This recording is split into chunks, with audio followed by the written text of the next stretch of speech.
Okay, and we are live on Facebook, so I'm going to go ahead and get started. Hello, everyone. Thank you so much for joining us. My name is Adriana Stewart, and I'm a junior political science and sports medicine double major studying at Howard University. And I have the pleasure of serving as Paul Peck's social media intern. Paul Peck is continuing to do our interview series with our endorsed candidates so that you all can get to know who they are.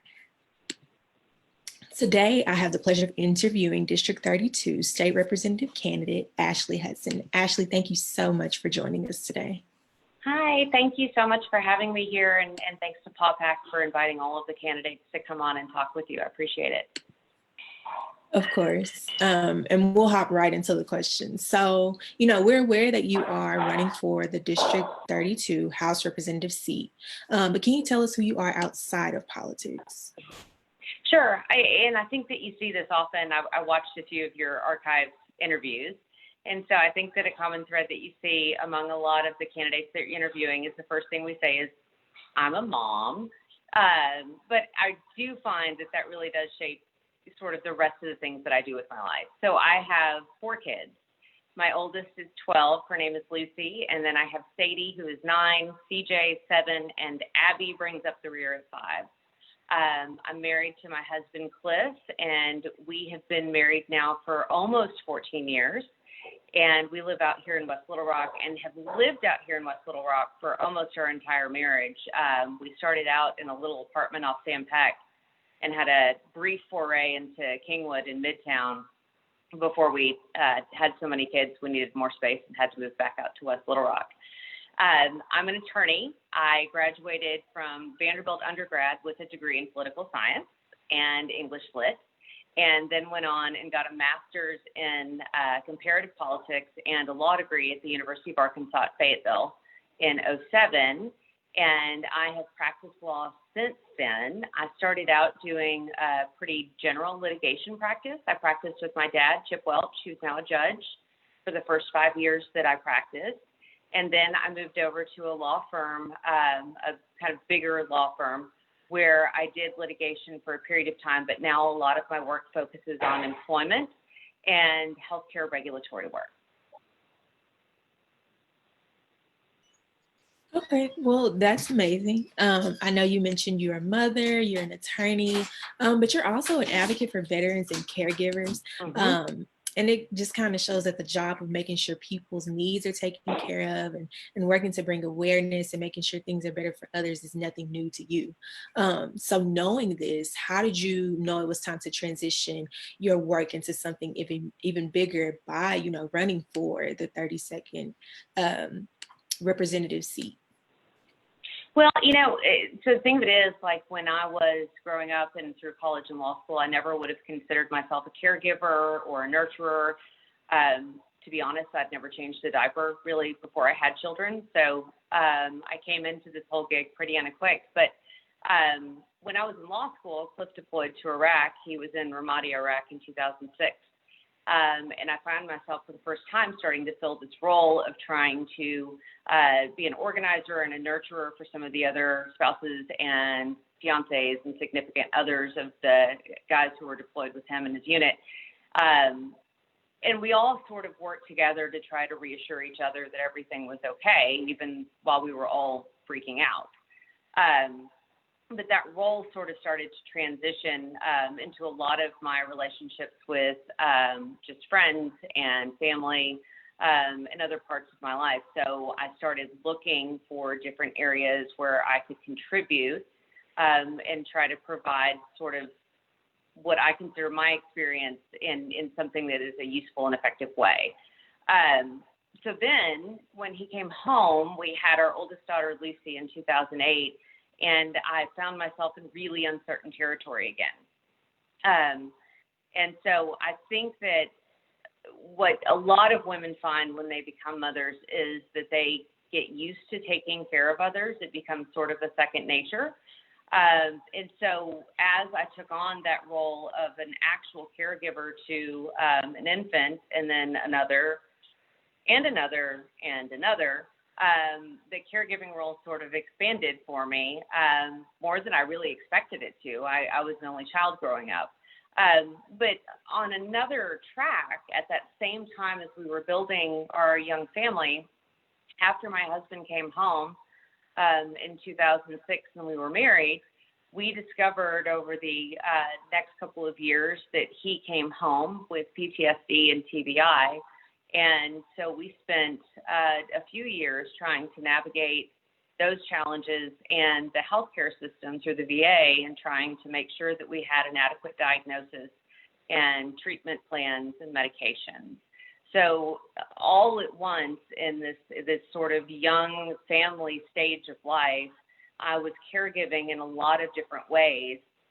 And what I've found since in talking to other people is that you don't identify yourself as a caregiver or as an advocate, because what you're doing at the time is you're keeping your head above water. You're doing what you have to support your family, to support your husband, to support your children.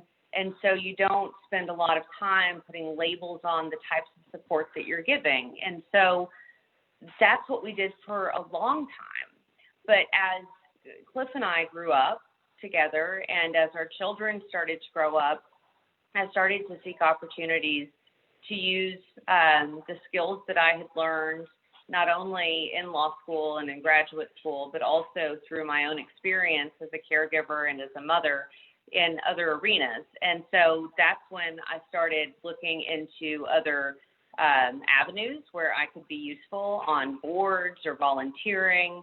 I was in the junior league for a number of years and helped to organize different community events and do fundraising for various causes during that time, which was really a big platform for learning how to organize. But then I joined a bipartisan veteran caregiver advocacy group, the Elizabeth Dole Foundation, which was created by Senator Elizabeth Dole and her husband, Bob Dole, to give voice to the 5 million veteran caregivers in the country and try to give them a seat at the table as legislation was being passed, both on the state and federal level, that affected them and their families directly. And so at that point, I started having direct discussions with and communications about legislation with people who were responsible for that policy. I was talking to state leaders. I was talking to our congressional and Senate leaders. And so I started to have yet another level of appreciation for how important it is to have people at the table who are committed to good policy. And when I say that, I mean committed to good policy in a way that isn't Republican or Democratic, but good policy that is beneficial to our communities. And so I think it was at that point, there was this sort of culmination of everything that I had experienced as an adult, from the time that Cliff had deployed all the way up into this experience where I started doing some real advocacy work. And then you couple that with the fact that my role as an attorney is trying to bridge gaps. I often have to deal with parties who have very different ideas of their experience, or even an event that, the factual event that happened between the two of them. And my role is to try to find common ground. And as I participated as an advocate, it occurred to me that my skill set and my experience might be useful as an actual player in the arena. I started to think that maybe I should be in the proverbial room where it happens and start trying to shape good policies on the front end. And so really, the decision to run for office wasn't one that happened overnight. It was one that was sort of a kind of an ongoing decision that came to me after years of experience in a lot of different arenas. And that's great. I know you mentioned a couple of different areas, healthcare, and issues pertaining to veterans, which are some of the initiatives on your actual platform, including education, economic opportunity, and public safety. So can you discuss, why you chose these issues to focus on and how you plan to work to enhance them as state representative? Yeah, and I think that because as you know, we could talk for hours on any one of these issues. But I think that as sort of a first step, in my perspective, one, I think that it is vitally important, especially at the state level, where we can often feel very remote from Washington, D.C. and the goings on there. But we are very truly and really affected by the decisions that happen at the Capitol here in Little Rock. And I am often called upon as an attorney to try to interpret or argue against bad policy decisions, which is sort of a different co-equal branch of government. So when I'm thinking about legislating and trying to get it right on the front end, I think about all of these priorities as part of a system. So when you take, for example, the idea that all of us, I think, want employers who have good jobs to come into Arkansas and bring those good jobs here and help employ Arkansans at many different levels, whether it's people who are PhD levels, people who are union workers, people who have college backgrounds, no college backgrounds, whatever. We want all of the employers to come here and make Arkansas a priority. Well, and so if you start with that, if you start with economic development and small business development as your first priority, all of these other things that I've talked about with regard to education and healthcare and veterans issues and infrastructure, they are all part of that same system. Employers who come into the state want to make sure that their employees have a good educational system to send their children to. And I can't tell you how many times I have talked to people who live outside the state of Arkansas who, when I say I'm from here, the first response is, y'all have a lot of problems with education, don't you? I mean, these are airport conversations I've had. And that's a problem. And it's not only a problem from a position of trying to recruit new employers, but it's also a problem from the position of trying as a baseline to give our children the equitable education options that they deserve. My kids go to Don Roberts Elementary School, which is a gem in the entire state of Arkansas, and we're so fortunate to have it. But every single child in the state is entitled to be going to a gem of a school. And that doesn't just benefit kids in other parts of the state, it benefits kids in central Arkansas too, because it creates that type of opportunity internally and externally because of that idea of this being an engine to attract business into the state. Same thing when you're talking about infrastructure. We have a crumbling infrastructure and we have litigation pending at all levels right now about what to do with infrastructure, whether we need more roads, whether we need less roads, where we need them to be. But we also have other parts of that infrastructure that are crumbling as well. Bridges, rail, people talk about light rail, people talk about trying to expand or contract. And the reality is we don't have the types of transportation options that are necessary in order to grow. We don't have an international airport, for example. We don't have, reliable transport systems that a lot of employers would look at. So that's another area that I think that legislation needs to consider in ways that are both favorable to attracting and making sure that we are covering the needs of Arkansans and attracting people to come into Arkansas and bring those good jobs, but do it in a way that is fair and that takes into consideration the needs of the populations who will be affected by that type of transportation. And the same thing happens with public safety. No employer is going to bring their business into an area that they consider dangerous. And I know that this is an area that has been fraught for most of 2020.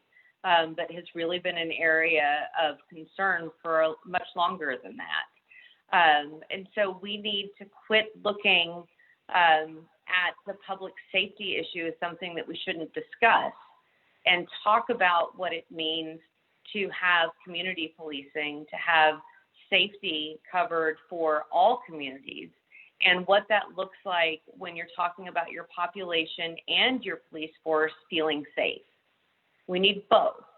And that goes for firefighters and EMS and all of the professionals who are caring for their communities, but also for the communities who are being policed or who are being taken care of by EMS and fire. And so there needs to be a real, logical, nonpartisan, non-talking point discussion about how we make that work for Arkansas. And I would commit to having that discussion and passing legislation that enshrines the outcomes of that. And then finally, when you're talking about safety in schools in particular, again, these systems all work together. We have to keep the kids safe at school. And so there are easy, practical, common sense changes that we can make that keep kids safe in school, that keep kids safe at home. And we need legislators who are committed to doing that regardless of party. And of course, we have a huge veteran population here. We have over 250,000 veterans in the state of Arkansas. And one of the things that I found when I was working with the Dole Foundation that I found kind of stunning is that there have been attempts to pass small business tax credits for small businesses that hire veterans, which is a win-win for both the small business community and the veteran community, and it cannot pass. And the only reasons that I think it hasn't been passing in the past 2 or 3 sessions is that it's been brought by Democrats. And I think that this is an area, again, where being supportive of veterans should not be a partisan issue. It is not an issue that's run by Republicans or Democrats. It's an issue that affects our communities as a whole. And so we need to work together in ways that are cooperative, that help small businesses, that help veterans, that help our communities, and that make it a win. And so all of these things work together in a system. Education in a vacuum doesn't work if we don't have health care and we're not thinking about wraparound services for the kids and whether they're able to eat. Veterans issues and veterans rights, when you're looking at health care, are very tied up in access, especially in rural areas, to not only healthcare clinics, but mental health care, behavioral health care. And so all of these systems work together. So when I think about District 32 in West Little Rock, I think about how we function in that system, how we treat West Little Rock and the things that we do to advance the interests of West Little Rock function in a system in which we work to advance the interests of the entire state and do things that don't just benefit the kids in West Little Rock, but benefit the kids throughout the state of Arkansas and the parents throughout the state of Arkansas so that the entire state can rise up and have opportunities. Of course. And that a lot of your initiatives are really great. And I know you've been doing a lot to make sure you are getting what you're doing out to the people in your community so that they show up to support you. Either when early voting starts or November 3rd. But I know, COVID-19 has caused a lot of hurdles as far as keeping momentum going for your campaign. So would you mind sharing some of the setbacks that you may have faced and how you've worked to overcome them? I have never campaigned other than that time I ran for 8th grade class president. But I am pretty sure that I can tell you this is the most unusual year in history to be campaigning for anything. When I announced last August, I had talked to a bunch of friends who'd run for office before and people who've run campaigns and thought I had an idea of what to expect. And by mid-March, it was clear that I had no idea what to expect. So for a few months in spring, we shut down the campaign entirely. It didn't feel right to be campaigning about political issues and trying to earn votes and trying to raise money at a time when there was so much uncertainty, where people were afraid that they were going to lose their jobs and they were home with their kids and trying to figure out if they were going to pay rent or their mortgage for the month. And of course, being terrified that every time they coughed or they sneezed that they were going to get sick. And so we pivoted which may be the word of 2020. And we started asking our volunteers just to reach out within the community and call people and see if they were okay. Ask them if they needed anybody to run errands for them or pick up groceries, or if they needed access to resources, just whatever they needed. Because I think we were all flying blind too. No one really knew what was going to happen, but I knew that I didn't feel comfortable asking people for something when their tanks were running so empty. So we stopped campaigning for several months. But then starting in May, as people started to sort of adjust to a new normal, we started to kind of pick back up again. The difference was everything is this. Everything's Zoom, everything is a Facebook Live, it's a phone conference. We're always in these squares like the Brady Bunch. And so that changed everything. So all of the advocacy work, all of the getting the word out had to go through social media platforms or digital ads or Zoom fundraisers or phone conferences, and phone banking, of course. But I missed being able to just go talk to people. And that's been one of the hardest things, and one of the things that I had looked forward to as a candidate, because believe it or not, I talk a lot. So I was looking forward to the opportunity to talk a lot with people in my community face to face at community events, on their doorstep, at fundraisers, and get a feel for what they wanted, because what I want is less important if I'm running for office than what they want, because I'm running to be an advocate. So I really was at a loss, and still am in some ways, at not being able to have those interactions. So on the one hand, there were a lot of hurdles, but on the other, the thing that's been really cool is how adaptable everyone has been. Our communities have stepped up and tried to adapt to virtual or in-person teaching for their kids. And so in that, we have all become proficient in all of the different technologies that connect us. I started having Zooms with friends who live within 5 minutes because we couldn't be together. And so, we started to figure out ways to communicate, not just with friends and family, but also with potential voters. And we've continued to try to utilize those. When we phone bank and a volunteer hears from someone who has a question that they don't know how to answer, I call them back. And I get to have those interactions that I missed out on because they're fewer and far between, but being accessible and available as a candidate and hopefully as an elected official is something that means a lot to me. And so it's all a matter of trying to figure out a new platform, literally, to speak to people on, and a new level in order to try to engage. And it's been hit or miss. I mean, we're trying to figure it out just like everyone else is. But I am grateful for the fact that I think that after this year, and as we are able to create a new normal, that we have just created new areas of communication that maybe we weren't able to reach people on before.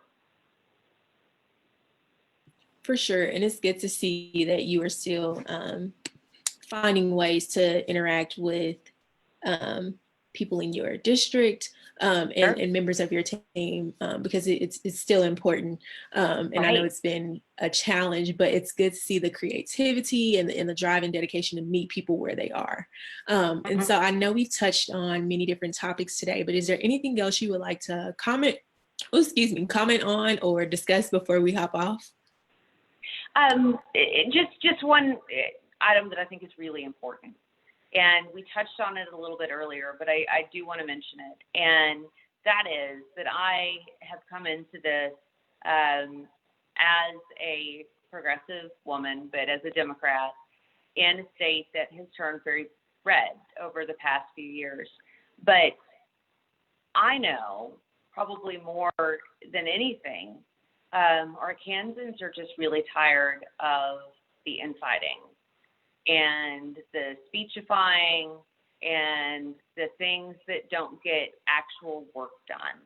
And so I think the important thing that I would like to send out into the universe is that I'm not running to be the Democratic state representative. I'm running to be the state representative for all of District 32. I want to work with people to find solutions that are practical and that make sense and that are helpful and useful to not just our community, but all of the communities in Arkansas. And I want to do it in a way that invites others to the table, that makes other people want to be a part of that discussion. And that's something that's very important to me in this campaign. And I've tried to express that and try to live that through the way that we have run this campaign. And so I know that politics at this point, as we're staring down October and into November, is something that everyone would like to turn off. But I would ask for those who are listening to this and watching it tonight, it's so important to dial in now, regardless of who you're going to vote for. I would love for it to be me in this race, but whoever you're going to vote for, please dial in and pay attention and exercise this precious right that 100 years ago, women didn't even have the right to do. And even 100 years ago, a lot of women still didn't have the right to do it. So we all, especially as women, regardless of your party stripes, need to exercise that right and do it proudly this year. Of course. And I want to thank you again for hopping on and sharing your platform and just who you are with us and allowing us to get to know who you are. I hope that the people watching are inspired to get out and vote for you on November 3rd or during early voting in October. But again, thank you. Paul Peck wishes you the best on your candidacy, and we are hoping for a win. We are just really, really, just really, really hoping for the best. So thank you again for coming on and just, sharing your platform again. And thank you to everyone who tuned in. And with that, if there's nothing else to be said, we will hop off. Thank you guys so much. Thank you so much. And thanks to Paul Pack. Thanks all. Bye.